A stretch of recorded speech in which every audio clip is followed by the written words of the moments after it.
You ever wake up in the middle of the night and just feel wrong? That was me. I didn't even know what time it was. My head was pounding, my throat was dry, and everything felt a little hazy. You know, that groggy feeling when you're not sure if you're awake or still in some messed up dream. At first I didn't notice anything weird. I was just lying there, staring up at the ceiling, trying to figure out why I woke up in the first place. Then I heard it, this sound, low and steady, breathing. Heavy, raspy breathing. At first I thought, okay, maybe it's me. Maybe I was just out of it, and the noise was coming from my own lungs. I held my breath to check, and that's when my stomach dropped. The breathing didn't stop. It wasn't me. I froze. My whole body felt like it was glued to the bed. I didn't want to look. I mean, who would? But the sound was right there, close enough that I could feel it. You know how your brain tries to make excuses in moments like that? I was thinking, maybe it's the wind. Maybe it's the AC or something. Except I don't have an AC unit. And the window wasn't open. The sound was too real. It wasn't just noise, it had weight to it, like it belonged to something right there in the room. I told myself to calm down. Maybe someone's playing a prank, I thought. But who? I live alone, no roommates, no family staying over, just me in this tiny apartment. Still, I didn't want to look. The bed felt like the only safe place in the world, even though I could feel the air shift with every breath from whoever or whatever was there.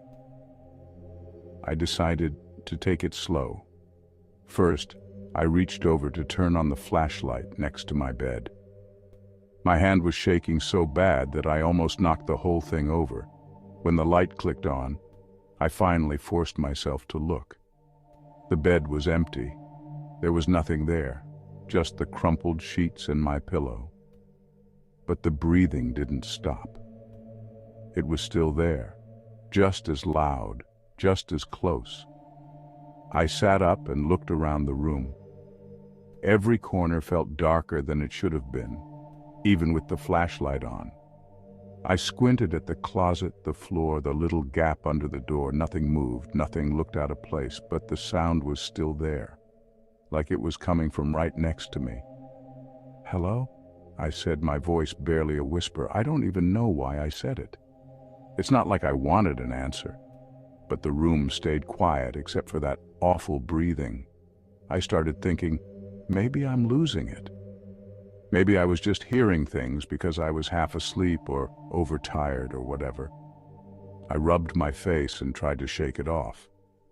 But then I felt it. The mattress shifted. Not a lot, just enough to notice, like someone was sitting down or leaning against it. My heart stopped. I didn't even dare to breathe. The sound was louder now, almost like it was right in my ear. And the worst part, I could feel the warmth of it. I scrambled out of bed so fast that I nearly fell over. My legs felt like jelly, but I managed to grab the flashlight and hold it like a weapon. I pointed it at the bed, the light shaking as much as my hands. The bed was still empty. I stood there for what felt like forever, just staring. My chest was tight and my head was spinning. The breathing was quieter now, but it didn't go away. It was still there, softer, almost like a laugh. I didn't know what to do. I thought about running out of the apartment, but my keys were on the nightstand right next to the bed.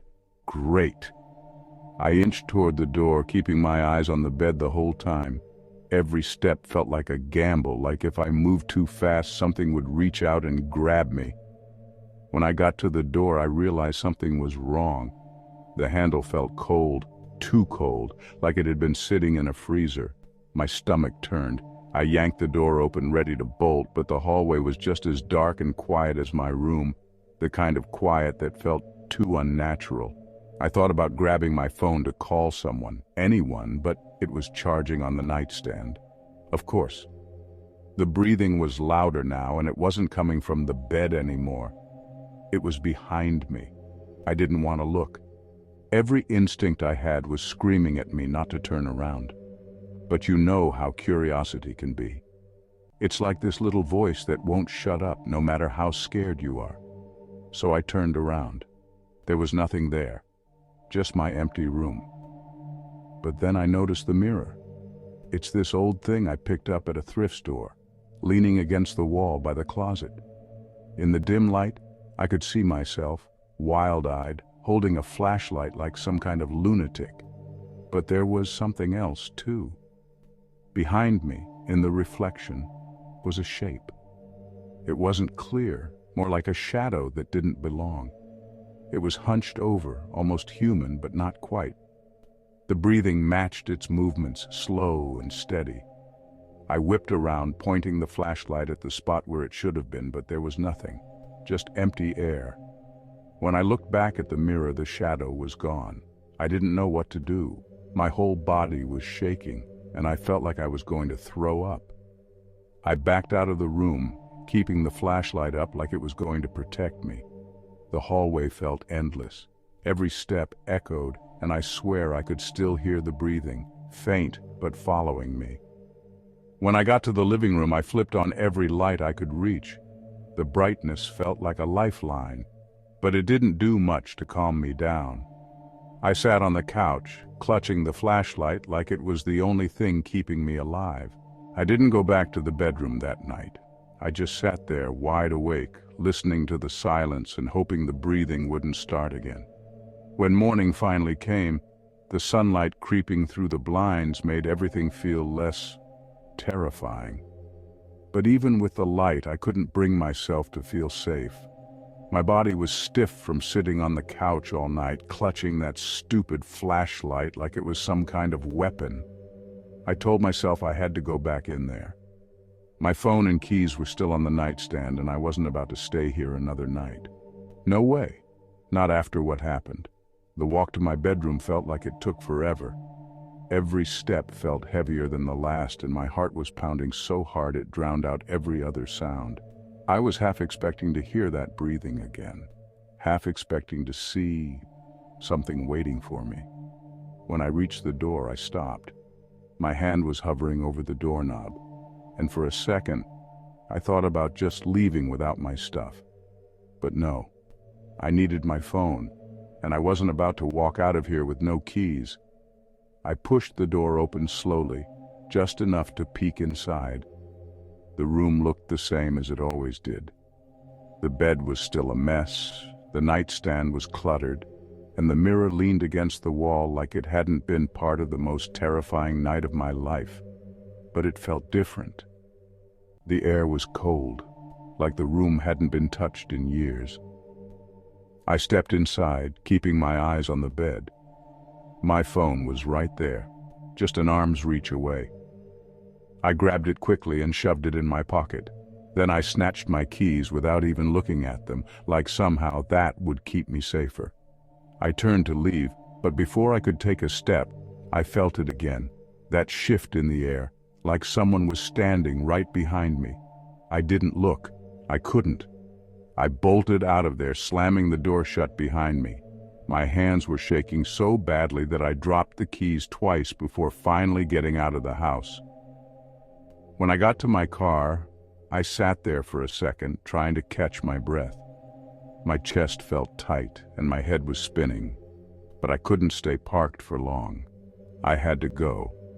I didn't even think about where I was going until I was already halfway down the road, my brother's house.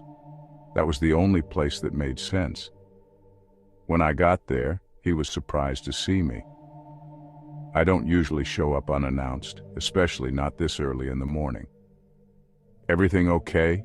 he asked, squinting at me like I'd lost my mind. I didn't know where to start. I just blurted it out, the whole story. Waking up, the breathing, the shadow in the mirror, all of it. I probably sounded crazy, but I didn't care. My brother listened quietly, his expression shifting from confusion to concern. When I finished, he just sat there for a moment, like he was trying to process what I'd said. "You can stay here for a while," he finally said.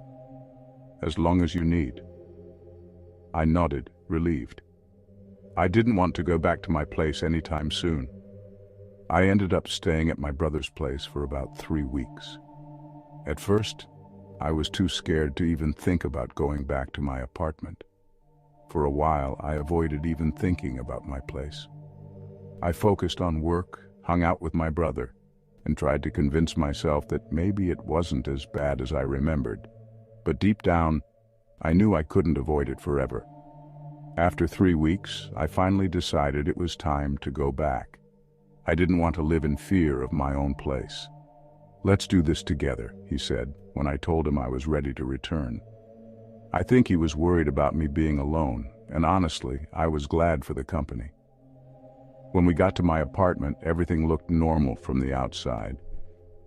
But the moment I stepped through the door, that feeling came rushing back. The air was cold and it smelled off, like the place had been sealed up for years. I stood there for a second, just staring at my bedroom door. My brother clapped me on the shoulder, snapping me out of it. "Come on," he said, "let's take care of that mirror." We went straight to the bedroom. I hadn't touched anything since the morning I left, and it showed. The bed was still unmade, the nightstand was a mess, and the mirror was still leaning against the wall like it hadn't done anything wrong. I didn't want to get too close to it, so my brother stepped in. "You sure about this?" he asked, giving me one last chance to back out. "Yeah," I said, "get rid of it." He picked it up like it was just another piece of furniture, but I swear I saw him shiver when his hands touched the frame.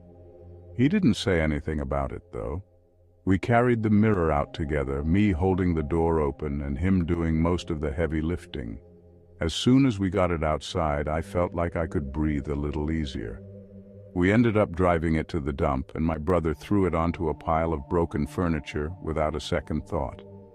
Watching it land with a loud crash, I felt a weird mix of relief and unease. On the drive back, my brother was quiet for a while. Then he finally said, "You know, I don't think you're crazy. Whatever happened here, it's real to you. That's what matters." I nodded, but I didn't respond. I didn't know what to say. That night I slept in my place for the first time in weeks. It felt strange, like the space was both mine and not mine at the same time. The breathing hasn't come back. Neither has the shadow. That's it for now. I hope you enjoy this story. If you did, check out more of my videos on the screen above or visit my channel for even more. Don't forget to subscribe for future videos. Stay safe and take care.